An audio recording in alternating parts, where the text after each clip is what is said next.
Kasih karunia dan damai sejahtera dari Allah Bapa kita dan dari anaknya Tuhan Yesus Kristus menyertai kamu sekalian. Amin. Renungan harian dari HKBP Resort Surabaya, hari Sabtu, tanggal 6 Desember 2025. Yang diambil dari Injil Matius pasal 16 ayat 18, berfirmanlah Tuhan.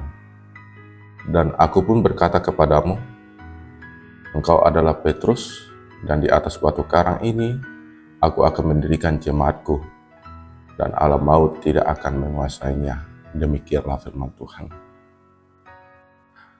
Saudara yang terkasih di dalam nama Tuhan Yesus Kristus, sebuah dasar yang kokoh, kuat, dan tahan lama, tidak lekang oleh waktu.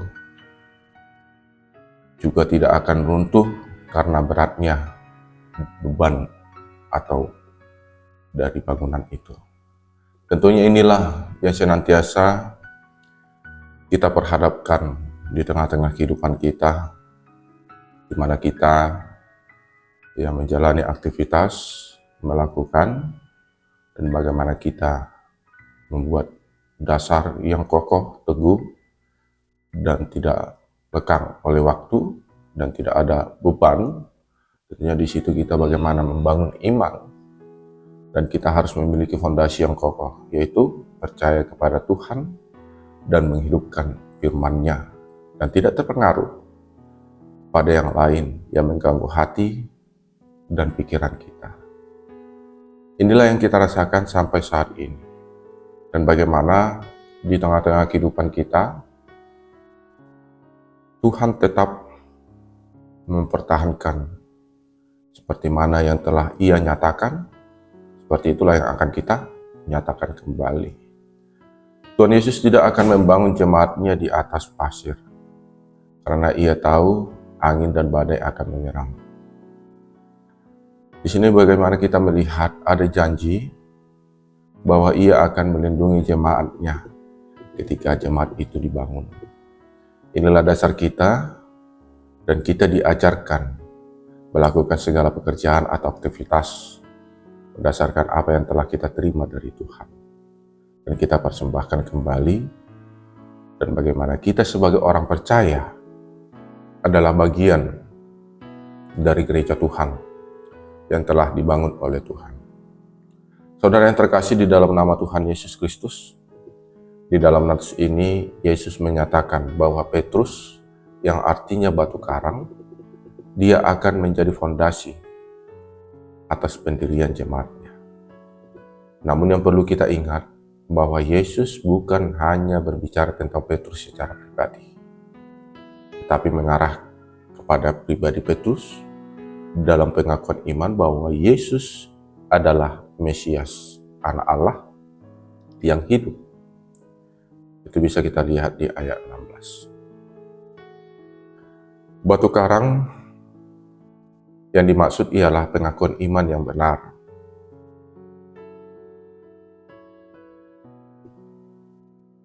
Tentang bagaimana dan siapa itu Yesus.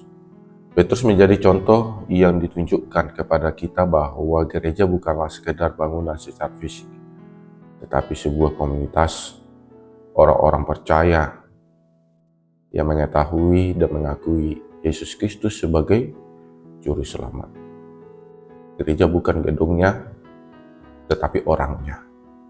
Kita harus meningkatkan kepekaan dan sensitivitas yang tinggi dalam melihat persoalan-persoalan.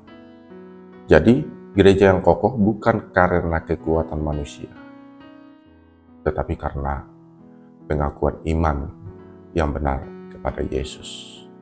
Saudara yang terkasih, tentunya di tengah-tengah kehidupan kita bagaimana kita merasakan itu, dan di sini kita lihat ada perkataan Yesus yang berkata, alam maut tidak akan menguasai. Ini adalah janji yang penuh pengharapan bagi gereja. Alam maut melambangkan kuasa dan ada ancaman dari segala kekuatan yang bertentang dengan kehendak Tuhan. Baik itu dosa, penderitaan, maupun segala bentuk penindasan. Dunia yang kita diami ini memiliki banyak tantangan. Dan gereja harus berperan dan menghadirkan damai sejahtera yang daripada Allah, dan bagaimana manusia itu berpartisipasi sebagai pelaku dari misi Allah. Sebagai keluarga Kristen, sebagai pengikut Kristus, tentunya di tengah-tengah kehidupan kita ini kita harus mewujudkan dan ada pengakuan dari kita, dan bagaimana pengakuan kita itu tentulah tidaklah mudah. Kita harus ingat bahwa gereja yang benar adalah gereja yang dibangun di atas pengakuan yang benar kepada Yesus Kristus dan terpelihara dengan baik. Banyak tantangan dan juga rintangan, dan tetap berpegang teguh pada firman Tuhan. Ia akan menjaga, melindungi, dan memberi kekuatan kemanapun, dimanapun kita melaksanakan aktivitas, dan penuh dengan sukacita. Melalui renungan ini, marilah kita belajar untuk mengikut Kristus, sang terang kehidupan yang menjaga, dan bagaimana kita sebagai pelaku yang saling menguatkan dan tetap setia di dalam iman kepada Yesus Kristus. Tuhan memberkati. Amin. Kita berdoa. Terima kasih Tuhan atas firman-Mu, dan kami jadikan firman-Mu itu sebagai jalan yang akan kami jalani di tengah-tengah kehidupan saat ini. Kami yakin dan percaya Tuhan, Kau akan memampukan kami, Kau akan memperlengkapi kami, dan kami lakukan itu sesuai dengan kehendak-Mu, dan kami dapat menyatakan kerajaan-Mu, kebesaran-Mu di tengah-tengah dunia ini. Bapa di surga, melalui firman-Mu di pagi yang indah ini, Kaulah yang memberkati segala sesuatu yang telah kami rencanakan, yang akan kami lakukan. Dan itu kami persembahkan ke hadapan-Mu. Dan juga kami berdoa buat saudara-saudara kami yang sedang mengalami kesulitan, menghadapi berbagai tantangan, cobaan. Kaulah Tuhan yang memampukan mereka. Kaulah Tuhan yang menguatkan hati dan pikirannya. Dan segala sesuatu yang mereka laksanakan, Kaulah yang menyempurnakan. Kaulah yang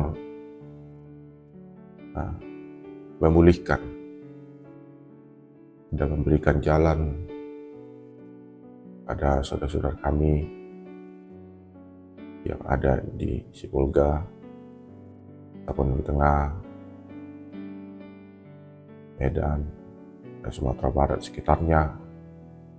Segala sesuatu Engkaulah Tuhan yang mencukupkan supaya mereka dapat melaksanakan aktivitas seperti mana yang telah mereka jalani, yang akan mereka jalani di beberapa hari ini, dan ke depannya Kaulah Tuhan yang menyempurnakan dan memampukan mereka. Dan juga kami berdoa buat keluarga kami, sanak saudari kami, dan seluruhnya penuh dengan sukacita yang daripada-Mu. Ampunilah kami Tuhan atas dosa dan pelanggaran kami. Kami sebut sebagai anak-Mu dan menjadi pelaku firman-Mu di tengah-tengah dunia ini. Di dalam nama Putra-Mu Yesus Kristus, kami berdoa dan mengucap syukur. Amin. Kasih karunia Tuhan Yesus Kristus dan kasih Allah Bapa dan persekutuan Roh Kudus menyertai kamu sekalian. Amin.